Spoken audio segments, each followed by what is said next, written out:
Vous voilà maintenant capable d'écrire une variable. Avant de commencer, il est important de faire un petit cours sur les différents types de variables existantes sur Python. En effet, celles-ci sont catégorisées en plusieurs types. Il en existe de très nombreux que l'on verra pendant les différents cours sur Daki. Dans cette vidéo et ce cours, nous allons nous intéresser seulement aux types les plus communs dans les principaux langages de programmation comme Python, JavaScript, Java. On les appelle les types primitifs ou Basic Data Type en anglais. Umberto Eco, un grand artiste et écrivain, disait qu'il y avait 4 types idéaux.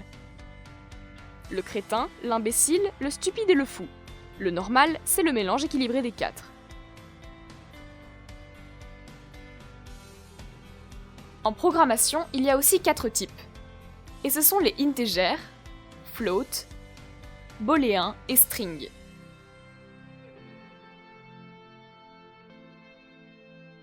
Umberto Eco disait aussi « Nous savons que nous allons vers la mort et, face à cette occurrence inéluctable, nous n'avons qu'un instrument, le rire. »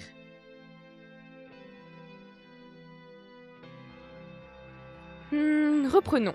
Nous avons donc 4 types de variables. En premier, nous avons, dans les nombres, 2 types. Les int, qui correspondent aux entiers et qui vient de l'anglais integer.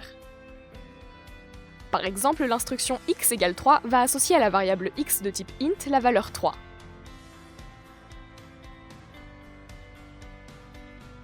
En second, nous avons les nombres de type float, qui sont des nombres réels, donc à virgule. A noter que pour écrire un nombre à virgule en Python, nous utilisons un point. Par exemple, l'instruction y égale 3.0 va associer à la variable y de type float le nombre 3.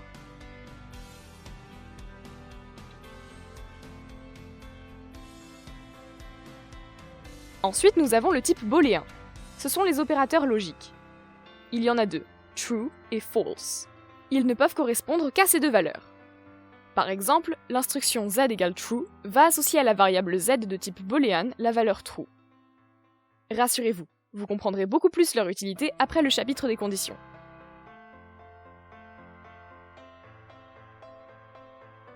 Pour finir, nous avons le type string qui correspond au type char. Il permet d'écrire du texte, qui n'est autre qu'une succession de caractères. Pour écrire une variable de type string en Python, on utilise des guillemets. En anglais, quotes ou double quotes. Ainsi, l'instruction w égale, entre guillemets, ceci est un texte, va associer à w de type str la valeur ceci est un texte.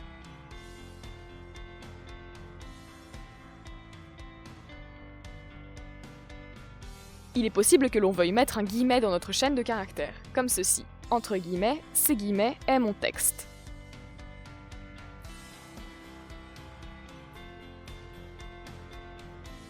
Pour que Python ne ferme pas la variable, on utilise un backslash, comme ceci. Entre guillemets, c'est backslash guillemets est mon texte. Ce backslash permet de dire à Python que le prochain symbole est une chaîne de caractères. Aussi, l'instruction a égale entre guillemets 3 créera une variable de type str et non int. En effet, étant entre guillemets, le 3 est ici considéré comme du texte et non comme un nombre.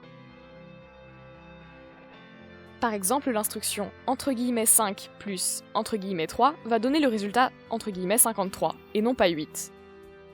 Ici, Python va considérer que le entre guillemets 5 et le entre guillemets 3 sont de simples chaînes de caractères et non des nombres. Il va donc les gérer tels que. Et l'addition de la chaîne de caractères les met tout simplement à la suite l'un de l'autre. Si l'on veut que Python gère vos variables comme des nombres, il faudra utiliser une méthode afin de les transformer.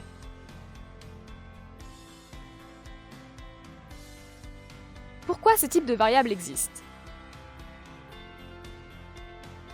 L'utilisation des différents types permet entre autres d'indiquer à l'ordinateur combien de place mémoire doit être allouée pour une variable donnée. En Java par exemple, pour assigner une valeur à une variable, on spécifie son type. Par exemple, pour assigner à x la valeur 3 qui est un nombre entier, un int, on écrit int x égale 3. Ce qui permet de dire à la machine d'allouer à x un espace mémoire correspondant à un entier. D'ailleurs, dans ces langages, il ne sera possible d'assigner à x seulement des entiers. X pourrait être égal à 5, 36 ou 1000, mais pas à une chaîne de caractères comme un entre guillemets 3. Java retournera une erreur. Python est intelligent et comprendra quel type il faut associer à la variable nouvellement créée. Si on assigne une valeur d'un nouveau type à Python, il changera automatiquement son type. Une dernière chose. Une méthode est une fonction qui existe dans Python et qui permet de faire une action.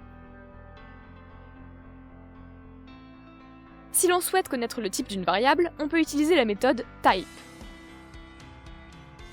Ainsi, pour x égale 3, type entre parenthèses x va retourner int. Ainsi, pour x égale 3, on peut nommer une variable type underscore x et lui assigner type entre parenthèses x. Print entre parenthèses type underscore x affichera donc int. Il existe de nombreuses méthodes. Certaines peuvent transformer le type d'une variable. Mais nous avons déjà abordé beaucoup de nouvelles notions dans cette vidéo. Il est maintenant temps d'aller s'exercer afin de les assimiler. N'hésitez pas, si vous en sentez le besoin, à revoir la vidéo une seconde fois avant d'aller faire les exercices. A de suite sur Daki!